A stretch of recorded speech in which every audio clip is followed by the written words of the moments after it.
올해 마지막 주일에 뭘 설교를 할까 이렇게 좀 고민을 많이 했습니다.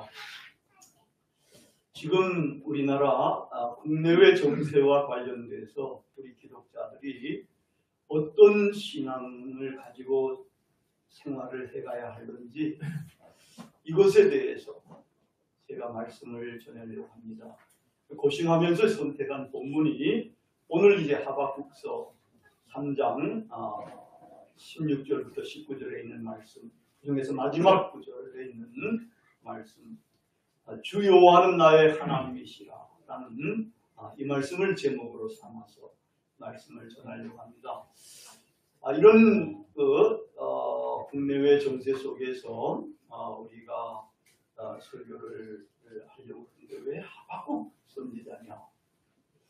여러분, 하박국 선지자가 성경에는 3장밖에 안 나와 있습니다만 놀랍게도 우리 현금 기독교 세계에 지금까지 가장 많은 영향력을 미친 사람이 있다 그러면은 역시 또 하박국이라고 할 수가 있습니다. 그건 나중에 설교를 들으면서 밝혀지게 되겠습니다.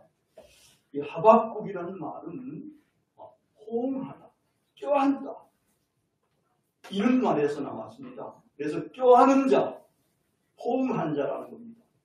누구를 껴안았단 말입니까? 하나님을 껴안는다, 하나님을 호응하는 자라는 겁니다. 이 사람이 하나님을 껴안는다, 호응하고 산다면은 난 그보다 더 행복한 사람은 없으리라고 생각이 듭니다. 하나님을 껴안고 산다. 근데 실은 우리 성도들은 사실 예수님을 주님으로 마음속에 영접한 사람들입니다. 주님을 마음속에 영접한 사람들은 말하자면 임마누엘이신 예수님을 마음속에 영접했기 때문에 하나님을 마음속에 품고 삽니다. 하나님을 껴안고 사는 사람이나 마찬가지예요. 말하자면 제2의 하박국이라고도 할 수가 있는 겁니다. 정말 기독교 신자들이 이렇게 제2의 하박국 정도가 될 수 있는 그런 마음을 갖고 산다 그러면 굉장히 행복하고 좋게 사는 겁니다. 근데 이제 하박국이 살던 때는 국내외적으로 참으로 힘들고 그런 어려운 시대였습니다. 국내적으로는 사실은 나라가 망해가는 무렵입니다. 강포가 횡행하고 갈등이 심화되고 분쟁이 나라에서 막 일어나고 있습니다. 하나님의 말씀은 웃기는 말씀이 됐고 정의가 시행되지 못하고 있습니다. 지도자와 재판관들은 뇌물을 구하고 권세가들은 서로 결탁해서 약한 자들을 착취를 합니다. 이건 미가서에서 7장에서 그게 분명히 밝혀지고 있고 또 그 먼저 이사야도 그런 부분에 대해서 많이 이야기를 했습니다. 국외적으로는 갈대아 사람들이 일어났습니다. 이 신바벨론 제국입니다. 이 양반들이 일어나서 역사상 가장 포악했던 나라 아수르를 멸망시켜버립니다. 이 아수르는 북왕국 이스라엘을 멸망시켰고 남왕국 유다를 멸망시키기 위해서 공격하다가 예루살렘만 놔두고 거기서 이제 하나님의 역사와 개입 속에서 이제 많은 사람들이 이제 죽고 후퇴해버리게 이렇게 됐습니다. 그런 나라를 멸망시킬 때는 하나님께서 이 바벨론을 이렇게 세웠다고 성경을 기록하고 있습니다. 그런데 이 바벨론이 그 후에는 남방 나라들을 정복하기 위해서 쭉 내려옵니다. 근데 이 성경의 말씀 보니까 마병은 얼마나 빠른지 독수리가 저 밑에 있는 먹이를 낚아채려고 그냥 샥 내려오는 것처럼 그렇게 신속하고 빠르게 내려왔다는 겁니다. 그렇게 달려와가지고 견고한 성들을 함락시키고 그리고 왕과 방백들을 그냥 죽이기도 하고 자만하기도 하고 조롱하기도 하고 그리고 사람들은 죽이고 병사들이 많이 죽었겠지요. 또 이제 남은 사람들은 사로잡혀 갑니다. 하박국은 그걸 보면서 이제 자기 나라에게도 이렇게 다가오는 이런 이제 전운을 느끼게 되겠지요. 그러면서 그냥 그 바벨론 사람들을 뭐라고 규정하는가 하니까 그들은 자기의 힘을 그들의 신으로 삼은 자들이라고 이렇게 규정합니다. 외우기도 좋습니다. 하박국 1장 11절 111입니다. 거기 보면은 그들은 자기들의 힘 있는 사람 많죠. 육체적인 힘, 재물의 힘, 권력의 힘, 무력의 힘, 이런 힘을 뭐로 삼는다고요? 자기들의 하나님으로 삼아서. 그러니까 그 사람들은 악을 빨리 행한다는 겁니다. 힘이 있으니까. 하박국은 이렇게 국내적으로 암울한 상황 속에서 하나님께 아주 중요한 질문을 던집니다. 왜 의롭게 사는 사람들이 악한 사람들에 의해서 고난을 당해야 합니까? 왜 하나님께서는 악인이 자기보다 의로운 사람들을 삼키는데도 잠잠하고 계십니까? 이 질문은 신학적으로 굉장히 중요한 신정론에 관한 질문입니다. 하나님의 종, 발음에 관한 질문이에요. 이 질문이에요. 왜 사회 속에서 본무술수를 수고하는 사람들이 더 잘 되고 그렇지 못한 사람들은 이렇게 힘들게 살아가게 되는 겁니까? 라는 그런 질문. 세계적으로도 역사적으로도 그런 일들이 비일비재하게 일어나지 않습니까? 이 하박국의 질문에 대해서 하나님은 이런 식으로 대답합니다. 때가 돼야 된다. 때가 되면은 심판을 행할 것이다. 강포를 행하고 피를 흘린 자, 자기 집을 위하여 부당한 이익을 취한 자, 피로 성읍을 불의로 성을 건축한 자에게는 화가 미치게 됩니다. 그들은 다 불에 타서 사라지게 될 것이다. 오직 의인만이 믿음으로 말미암아 살게 될 것이다. 그때는 우리 바다를 덮은 같이 여호와의 영광을 인정하는 것이 세상에 가득하게 될 것이다. 오직 의인만 믿음으로 살게 될 거다. 이 말씀이 사도 바울에게 이게 인용되면서 로마서에 나오지 않습니까? 그래가지고 기독교에 믿으면 구원받는다. 이신칭의의 신학이 쫙 퍼져서 지금 세계의 거의 모든 기독교인들이 이신칭의 신학을 가지고 신앙생활을 합니다. 이만큼 하박국을 통해서 던져진 말씀이 대단한 말씀이 된 것입니다. 이 하박국 선지자가 이런 심판의 날, 야훼의 날이 다가오는데 이 야훼의 날은 비단 종말론적인 끝날에만 일어나는 것이 아니라 이 현실에서도 이것이 심판이 일어나게 된다는 겁니다. 일어나게 되는데 지금 신바벨론 제국이 남으로 이렇게 막 내려오면서 나라를 정벌해 나오고 있지 않습니까? 이미 북한 같은 북왕국 이스라엘을 멸망당했고 한 100년 전쯤에 그리고 여기가 이제 남한국도 이제 쳐들어 내려오니까 곧 망하게 될 거라는 겁니다. 거기에 대해서 에레미야 선지자가 다 이야기했고 에스겔 선지자도 이야기했고 다 그렇게 이야기된 겁니다. 그래 이 소식을 듣는 겁니다. 이 소식을 들으니까 야훼의 날은 두렵고 떨리는 날이거든요. 역사 속에서도 그런 날은 두렵고 떨리는 날이 됩니다. 종말에는 더 크게 떨리는 날이 됩니다. 역사 속에서 어떻습니까? 우리나라 한일합방돼서 나라가 망했지요? 6.25 때 북한이 쳐들어와가지고 얼마나 많은 사람들이 희생을 당했습니까? 그때는 두렵고 떨리는 날입니다.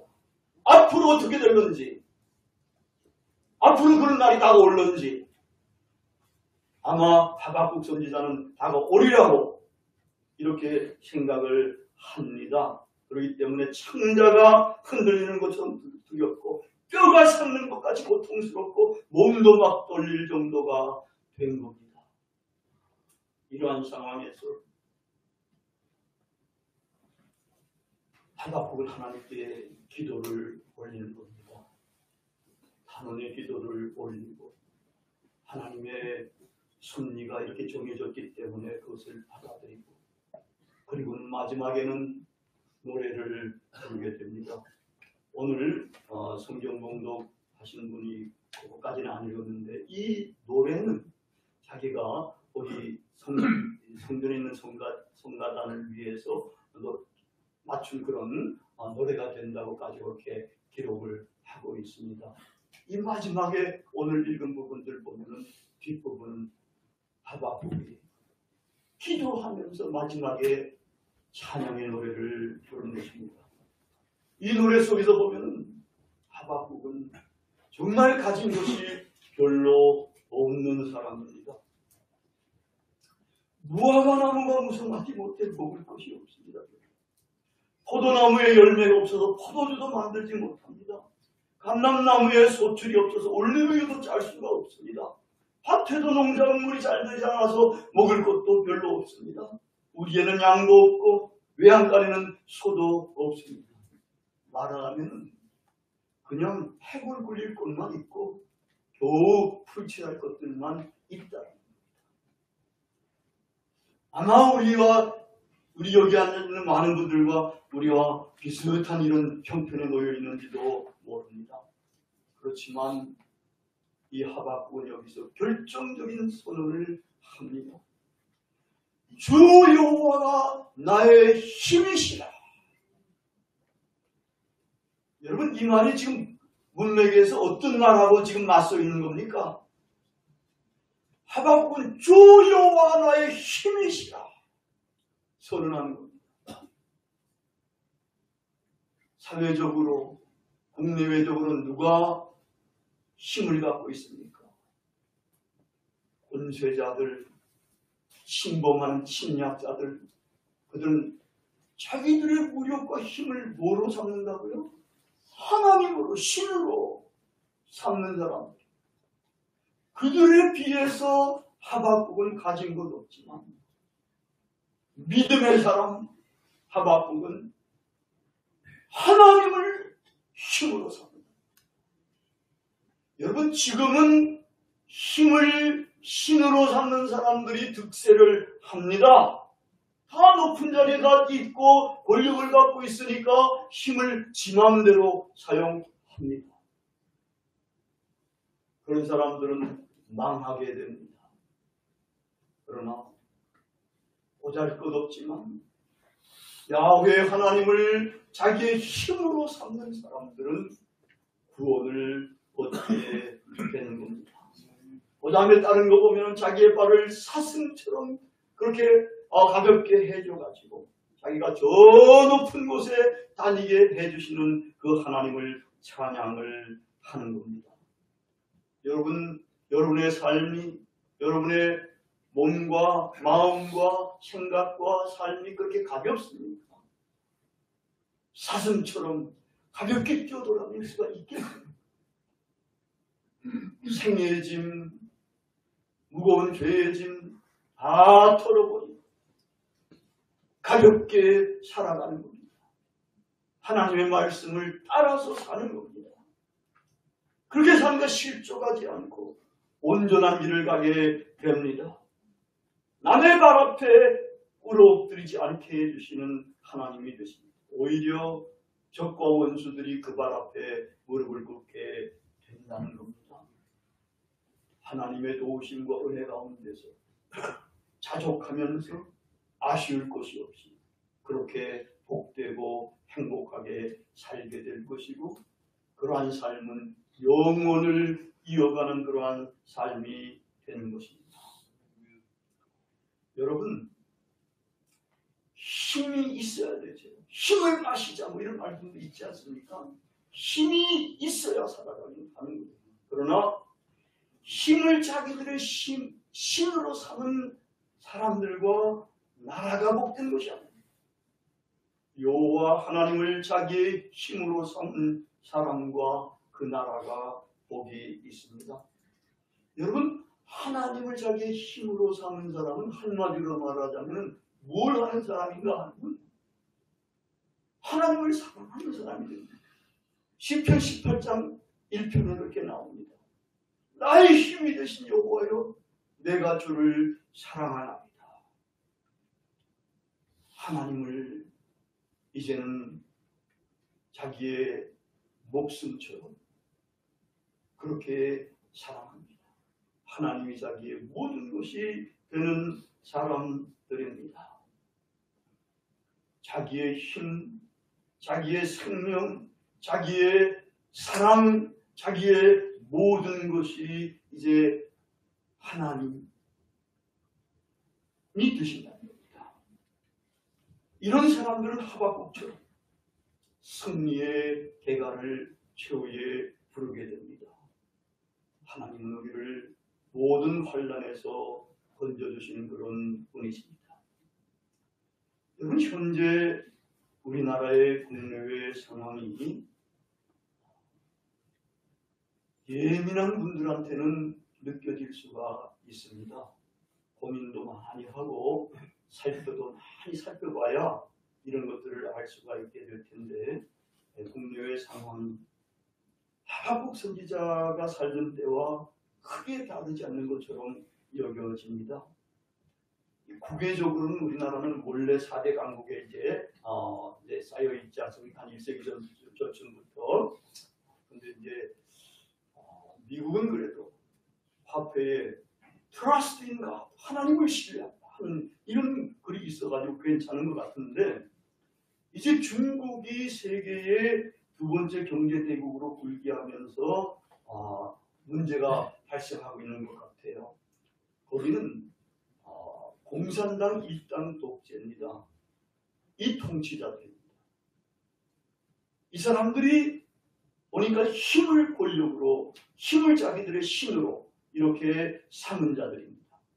힘으로 자기 나라 주민들도 천안문 사태 때 탱크로 밀어붙이고, 홍콩도 무력으로 시민들이 붕괴하는 자유와 민주를 말살하려고 합니다. 주변에 티베트를 철권으로 통치를 하고 위구르를 장악하려고 하고, 저 남해 있는 바다 동진하에서도 항해의 자유를 제한하려고 하고, 동북공정을 진행하면서 걸핏하면 우리나라에도 압력을 행사하고 있습니다. 지금의 우리나라 통치자들은 중국을 대국으로 섬기고 우리나라를 소국으로 여기면서 그들의 고압 자세에 주눅이 든 듯 아무런 항의도 하지를 않고 있습니다. 국내적으로는 통치자들, 사법재판관들, 입법자들이 자기들의 힘을 자기들의 신으로 삼았습니다. 정의를 굳게 합니다. 거짓과 술수와 기만이 횡행합니다.